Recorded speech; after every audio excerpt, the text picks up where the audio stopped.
Greetings, fellow songwriters and seekers, and welcome back to Muse Measure. If you haven't done so yet, be sure to hit the guy on the Lotus pedal down below, subscribe to this channel so you can benefit from all these incredible questions I'm getting every other day. I'll be answering these, and it's a great way to learn about songwriting as well, not just to address these issues, but they're basically, all these questions are really teaching us about all the aspects of songwriting and even going deeper. So even if you're a seasoned songwriter, been doing it for 30, 40 years, all these questions are going to deepen your writing process and connect it with the spiritual, which I really believe is what songwriting is. It is a spiritual practice. All right, well, this question comes from Santa Fe. Speaking of spiritual places, I love Santa Fe because it's a gorgeous, gorgeous town.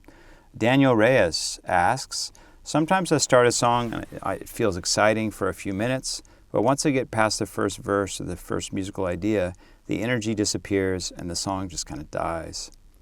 How do you keep the momentum alive long enough for a song to actually become something complete?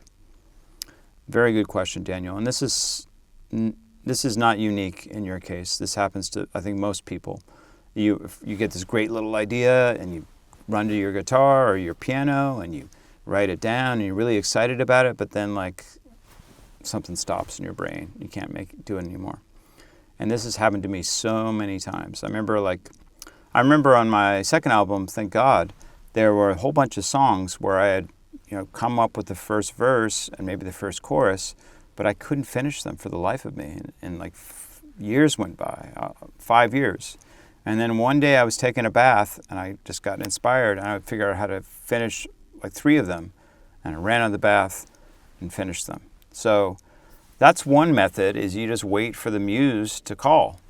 And of course you have to feed your muse, lots of flowers and chocolates to get inspiration and to feel inspired to write. So the way you do that is you got to see great films, you got to listen to great music, especially listen to great songs. That's really inspiring.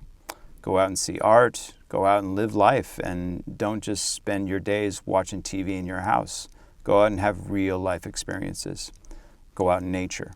All these things are feeding the muse. And so that's an important aspect of being a creative person, is you've got to get inspired.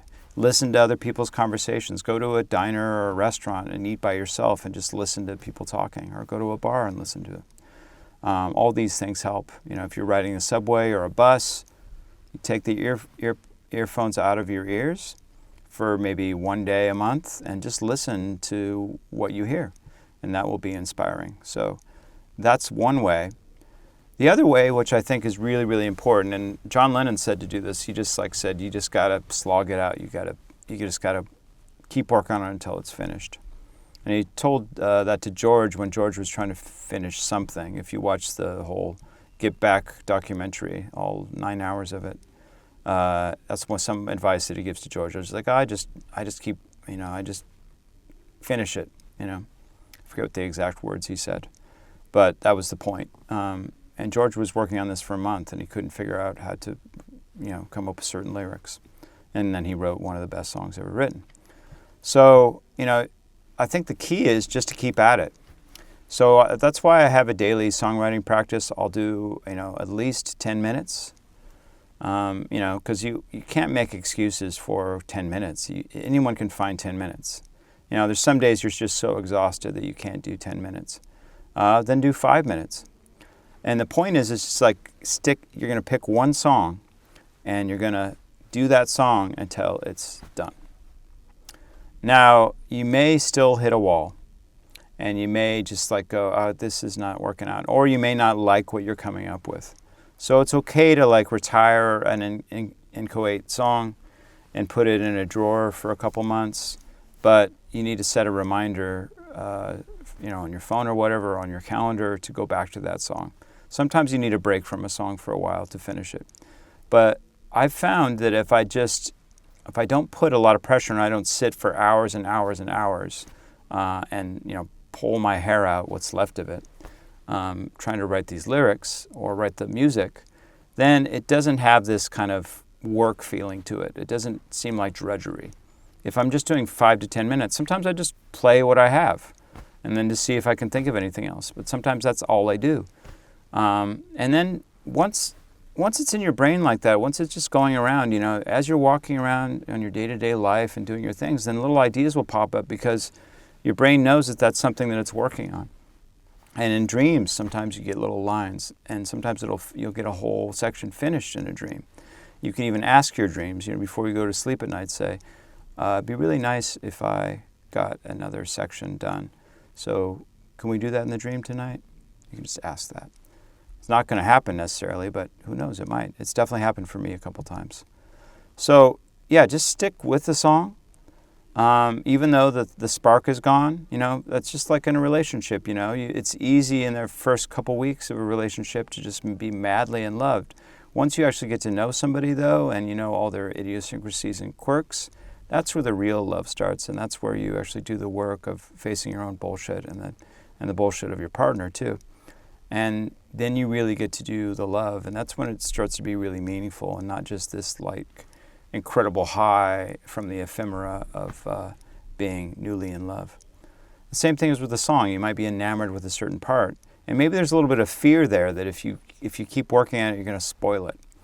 Well, I can just, spoil it right now by saying it's going to get spoiled. There's going to be times where you don't like it. And eventually, though, when you finish it, and you finish it to a point where you are satisfied with it, and you listen to it maybe a couple months later, you're going to fall back in love with it again and go, wow, that was really good. How the hell did I do that? So it's this whole weird cycle and psychological game songwriting is, any creative endeavor is. Relationships are like this. Basically, all life is like this. We love our lives some days, and we're just floating on air, and are up in the clouds. And other days, we just feel like shit, and we just hate every aspect, and everything irritates us. So the same thing with songwriting. You write a little bit, and you're really excited about it, and then you fall out of love with it. Well, maybe you didn't fall out of love with it. It's just the ego popping in, which is always looking for the next better thing. Oh, there's a better thing out there, It's that addictive quality, like, you have one drink, and then the next time, one drink's not enough. You got to drink more and more, or try a different drug. So that's just how our ego is sick in that way, that it can't be satisfied. It's constantly looking. So just remember that, and just tell the ego to fuck off, and that you're going to stay to it. And that's the discipline of it. And that's where the joy comes from. Joy comes from discipline. It doesn't come from chasing all these little things around, every little shiny object in your visage, and every beautiful woman that passes by.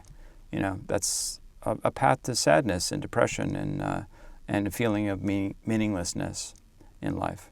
The real joy comes from sticking to things and working through them, and then looking back and go, wow, I did that. That was really awesome. And you're really proud of what you did. You're not going to be proud of, a bunch of incomplete things that you just chased one thing after another. Once again, songwriting is a spiritual practice. All the things you need to know about the spiritual life come through the creative process as well. All right, I hope that helps. Daniel, thank you so much for your question. If you have any comments, please put them down below. If you have any other questions you want me to answer, please put them down below. If you want to just email me directly, you don't want it to be in the comment section, it's tyler@musemeasure.com. Thank you so much for watching, and I will see you next time on Muse Measure. Take care.